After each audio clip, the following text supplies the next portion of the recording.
Wir sind auf dem Weg nach Sizilien. Sehr überraschend. Wir hatten nur 8 Knoten Wind und das hat ja nicht gereicht. Dann wollte ich Motoren in 90 Grad in den Wind hinein und habe aber festgestellt, dass das auch nicht geht aufgrund der Welle. Daraufhin habe ich Marion gebeten, sie möchte den Anker wieder einholen und wir haben festgestellt, das geht nicht. Also der Anker klemmt in 7 Meter Tiefe unter uns.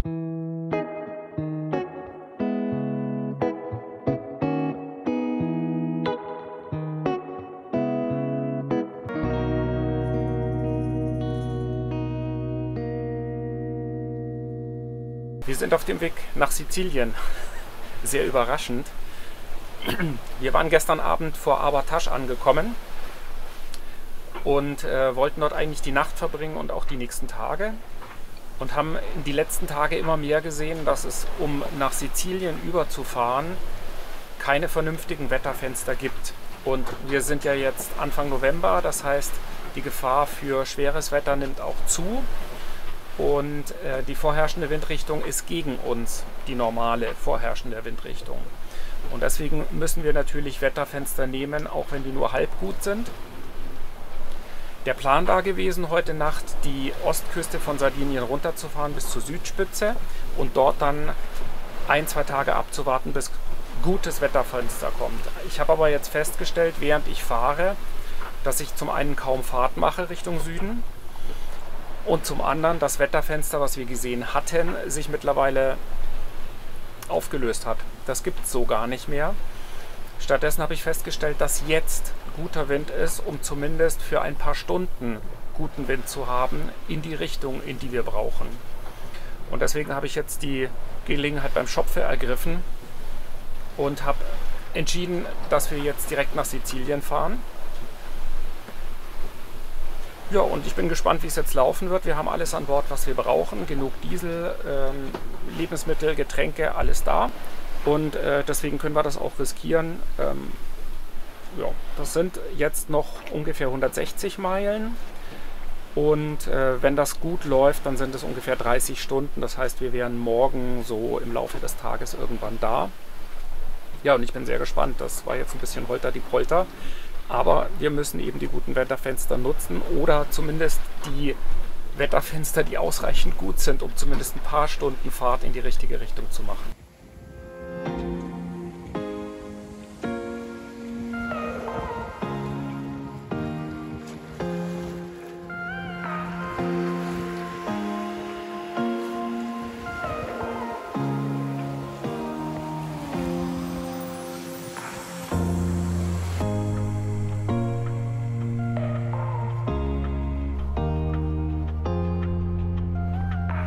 Christoph ist ja immer ganz gewissenhaft und schreibt ganz schön brav das Logbuch. Manchmal. Meistens. Also fast immer. Fast immer, meistens, manchmal. Fast immer, meistens, manchmal. Wie sich das gehört, ganz brav. Fast immer, meistens, manchmal. Im Moment ist es nicht so, wie es sein soll.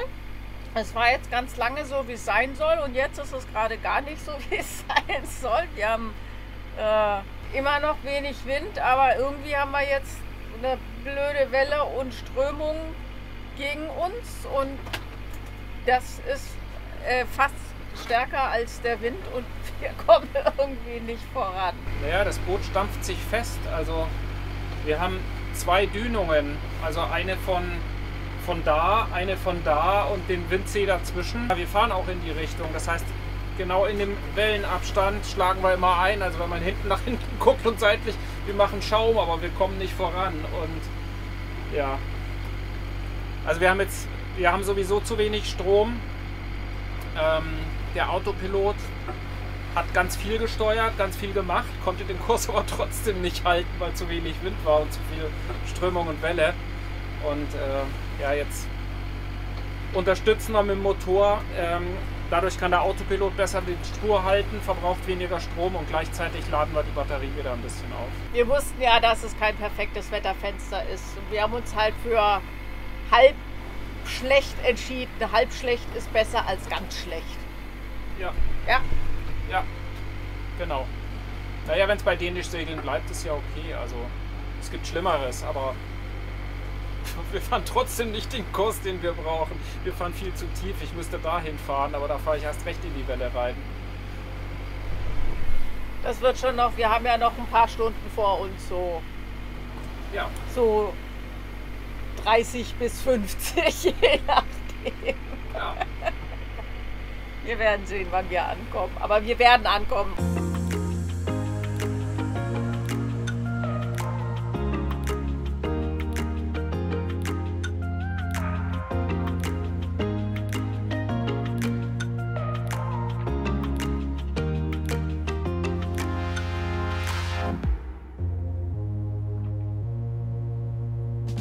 Und wie das manchmal so ist beim Segeln, Pläne ändern sich. Leider hat sich das gute Wetterfenster als ein ziemlich schlechtes herausgestellt. Wir haben den ganzen Tag versucht, vorwärts zu kommen, aber das Boot hat sich einfach nur massiv festgestampft. Wir waren unter Motor und haben dennoch kaum Fahrt gemacht. Eine sehr frustrierende Situation, weshalb es auch keine weiteren Aufnahmen davon gibt. Irgendwann haben wir beschlossen, wir drehen um. Das macht so überhaupt keinen Sinn. Und so kamen wir mitten in der Nacht und ziemlich übermüdet an unserem nächsten Ankerplatz an.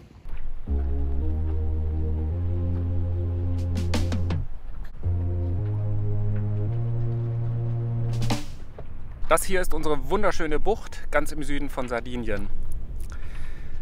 Ich habe ja gestern Morgen völlig übermüdet den Entschluss gefasst, der Wind ist doch gut genug, um nach Sardinien zu fahren. Und als wir gerade so die Küste nur noch so ein kleines bisschen sehen konnten, also wir waren sehr weit draußen, musste ich allerdings feststellen, dass wir Schwell 1 und Schwell 2 hatten. Und 1 kam 45 Grad von Backbord, 1 kam 45 Grad von Steuerbord.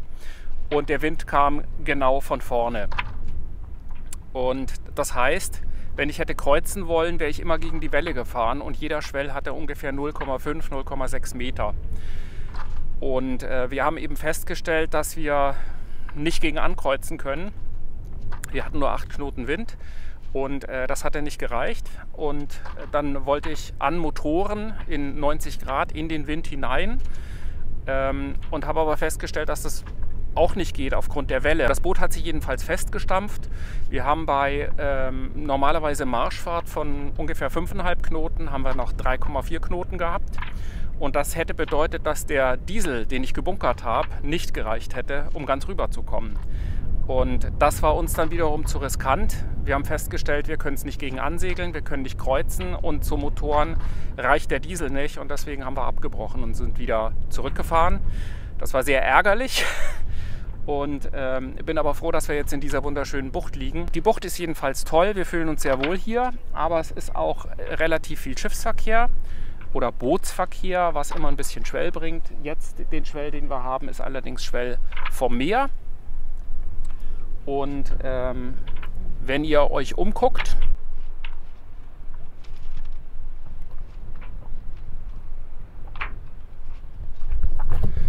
man sieht, dass wir liegen mit dem Heck zum Land und quer zum Wind.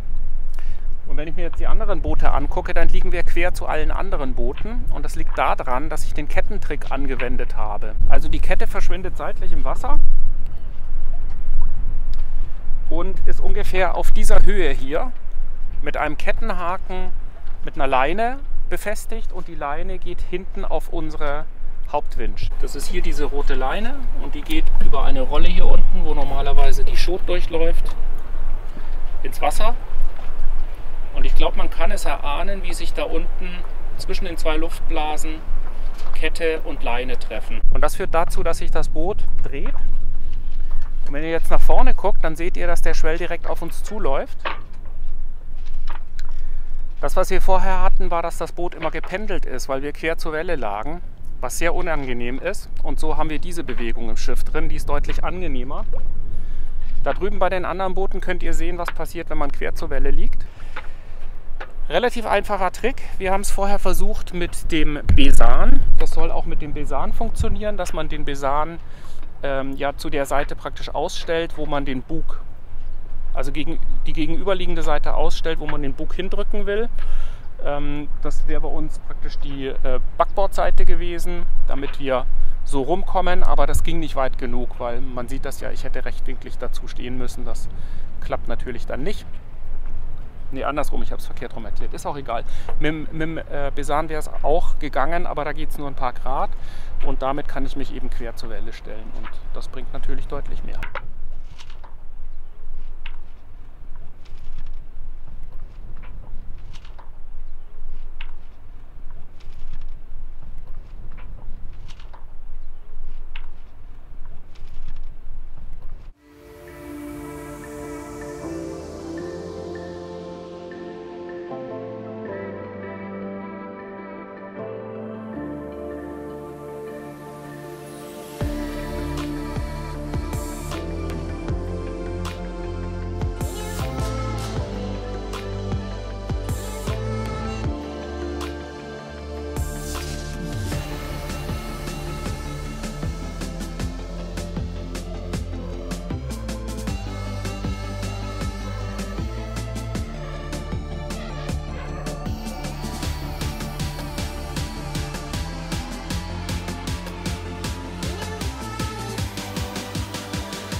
Drei Tage saßen wir jetzt hier und haben wirklich auf Wetter gewartet. Ja, 3 Tage ist nicht viel, aber wir warten ja schon ein paar Tage länger auf das passende Wetter, um weiterzufahren. Und wir haben heute Morgen Kriegsrat gehalten, haben ja, Strategien durchgearbeitet, Pros und Cons und diskutiert und gemacht und getan. Also mindestens die nächste Woche, wenn nicht sogar länger, ist kein Wetterfenster zu finden, mit dem wir gut bis nach Sizilien fahren können. Klar, kann sich auch noch mal ändern, aber im Moment sieht es nicht so aus, dass der Wind in der nächsten Zeit aus der Richtung kommt, die wir brauchen, um dorthin fahren zu können, wo wir hin wollen. Und deswegen haben wir jetzt beschlossen, dass wir, so weh es uns auch tut, tatsächlich Motoren werden. So wie wir auch ja, schon gesagt haben, als wir hier angekommen sind, dass es im Zweifelsfalle wird es ein Motoren werden. Wir sind uns bewusst, dass es immer schwierig ist, mit Terminen zu fahren.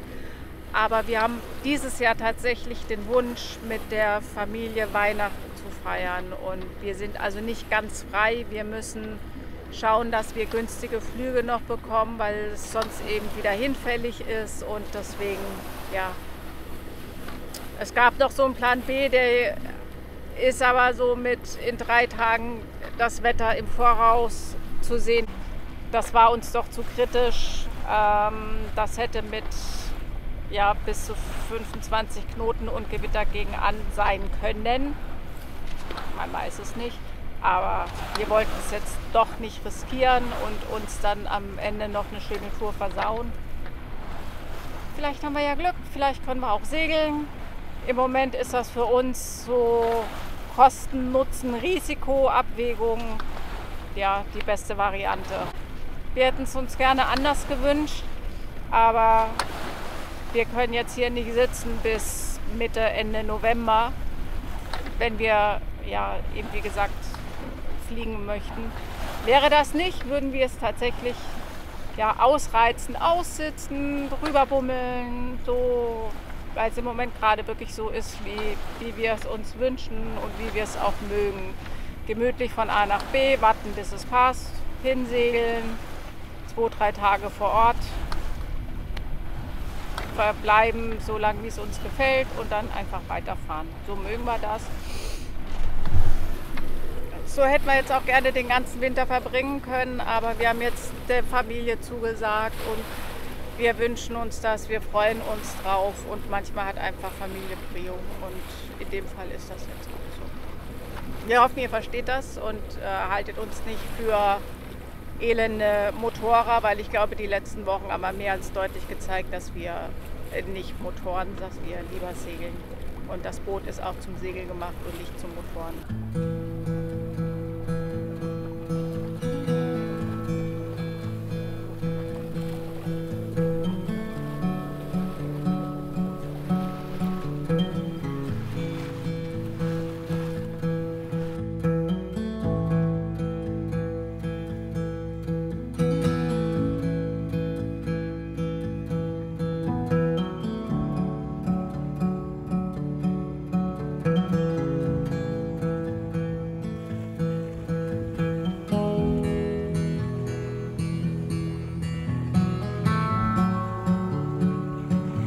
Guten Morgen, ich hoffe, man versteht überhaupt was mit dem Motorgeräusch.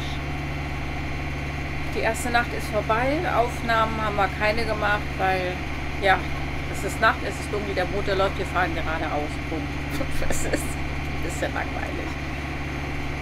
Wir haben im Moment das Ziel Favignana.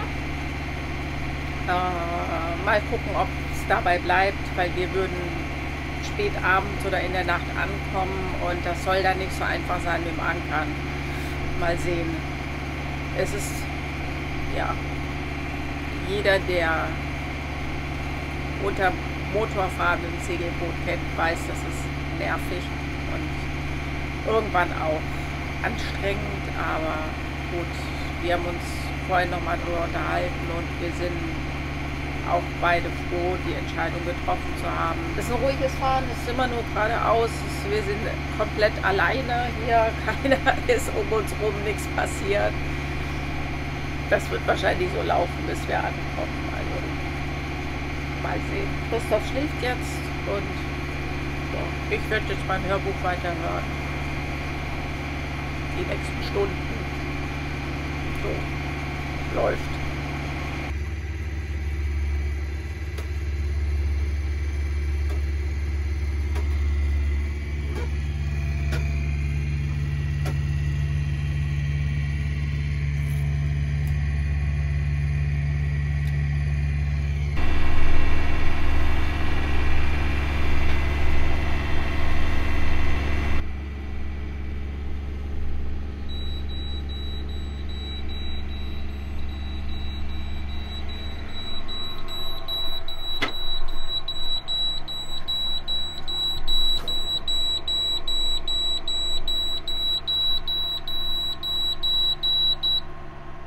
Es passiert was.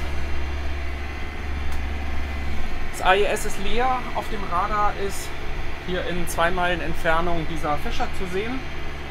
Und zum Glück habe ich die MARPA-Liste. Mit der MARPA-Liste kann ich sehen, in welche Richtung der fährt und wie schnell er sich bewegt. Also ähnlich wie AIS, wie das automatische Identifikationssystem, was wir auch an Bord haben. Und ja, konnte dadurch jetzt eben eingrenzen, dass er mehr oder weniger im Kreis fährt. Vorher sah es so aus, dass er praktisch so an uns vorbei fährt. Jetzt scheint er so zu fahren. Also muss da jetzt noch mehr aufpassen. Passt sowieso schon auf. Und ja, ansonsten ist es relativ ruhig. Also Marion hat mich schlafen lassen bis um 10:30. Es klappt immer so ganz gut. Marion hat geschlafen, glaube ich, von 11 bis um 6 oder so.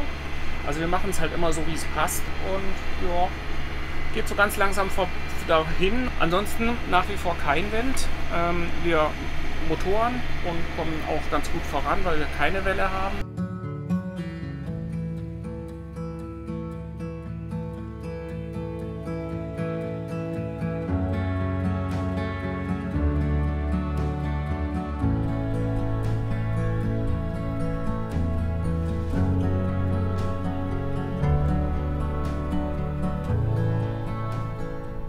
Wir haben vielleicht noch 2 Stunden bis Sonnenuntergang und 20 Meilen hinter mir liegt die Isola di Marettima. Das ist eine von 3 oder 4 Inseln, die Sizilien vorgelagert sind, von uns aus gesehen. Und die werden wir heute Abend anlaufen. Da ist eine Bucht, die nur Sandboden hat und ziemlich leer sein dürfte. Also kein Seekreis, kein Posidonia, keine Felsen. Das heißt, wir können da auch in der Dunkelheit noch hin. Denn wir wollten ursprünglich Favignana anlaufen, aber da muss man bei Tageslicht ankommen, weil da gibt es ja, Bewuchs und auf dem darf man nicht ankern und deswegen weichen wir jetzt auf die Isola di Marittima aus. Hat den schönen Nebeneffekt, dass wir morgen wahrscheinlich sogar segeln können, den Rest. Und das ist natürlich schön. Ich freue mich, wenn wir ankommen. Allerdings war das jetzt auch eine entspannte Fahrt. Wir sind übrigens vor 24 Stunden ziemlich genau abgefahren und sind bis hierher 141 Meilen gefahren. Das heißt einen Durchschnitt von 5,8. Das ist deutlich schneller, als ich gedacht habe. Wir lassen den Motor aber nicht sehr hoch drehen. Also das ist oft eine Geschwindigkeit, wo ich 5,1, 5,2 Knoten fahren kann. Wenn wir ein bisschen Welle haben und man merkt, was das für einen riesen Unterschied hat, wenn man nur ganz wenig Wind von vorne hat. Wir hatten ja fast nur 5 bis 7 Knoten von vorne. Und wenn man so gut wie keine Welle hat, das macht natürlich einen riesen Unterschied in der Geschwindigkeit, im Verbrauch. Und das Stützsegel hilft natürlich auch noch eine Kleinigkeit.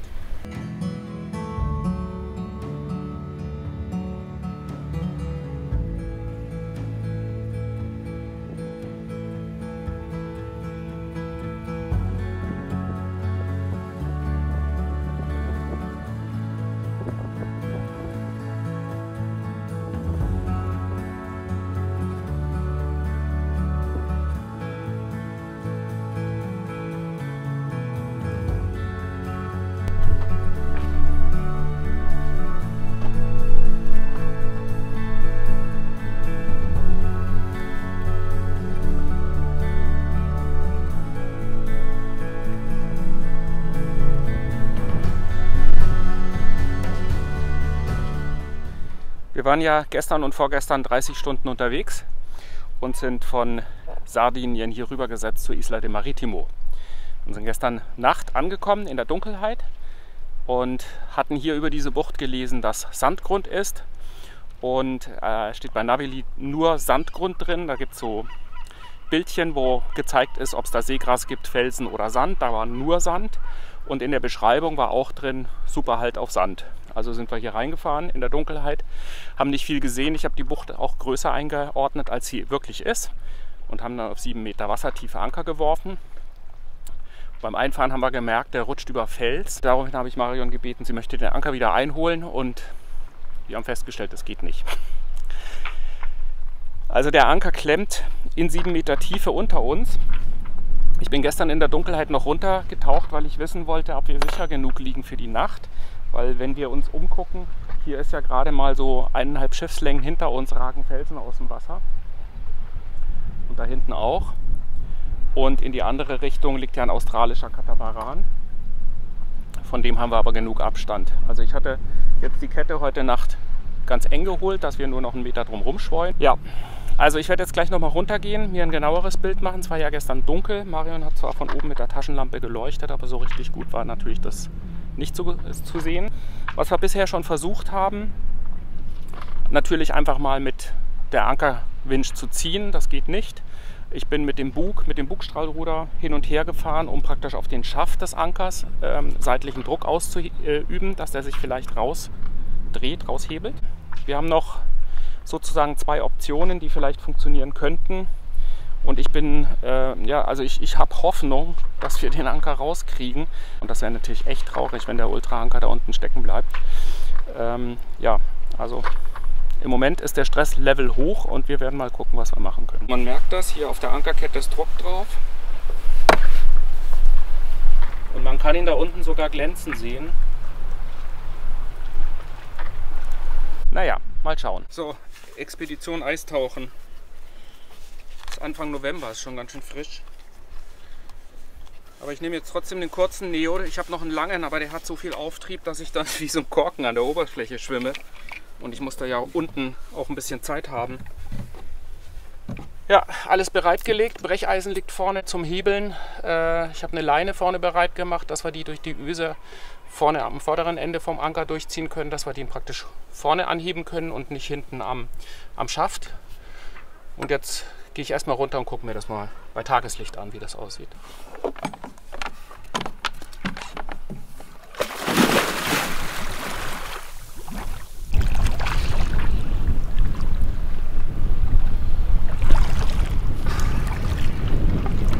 Ich konnte den Anker anheben, vorne an der Öse.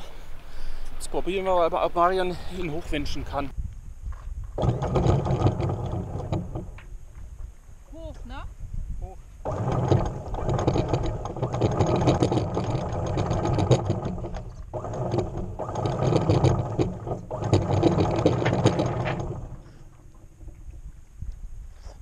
frei. Was? Der Anker ist frei? Alles gut. Mach mal weiter.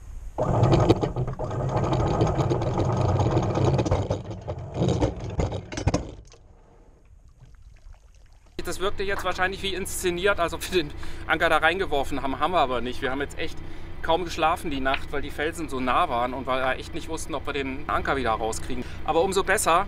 Es hat einfacher geklappt, als ich gedacht habe und wir sind frei.